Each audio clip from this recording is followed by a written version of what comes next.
On Independence Square, it was a reception fit for a pop star.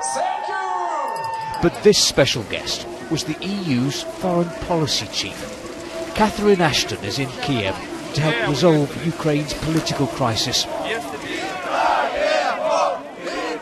The protesters shouted thank you because they want closer ties with Europe. And there's US diplomacy too now.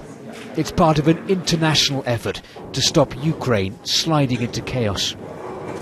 The United States intends to remain engaged, working in lockstep with the European Union to try to restore peace, human dignity, a path to Europe. This is the man they're here to meet. President Yanukovych has been doing some diplomacy of his own, seeking advice from Ukraine's former presidents. He's extended an olive branch to his opponents by promising to secure the release of anti-government protesters detained in the last few days.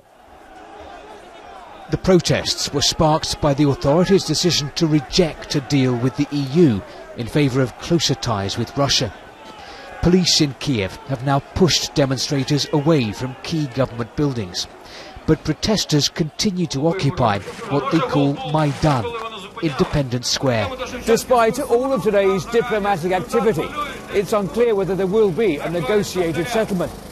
These protesters don't trust their government or their president, and for now they're determined to stay on the square.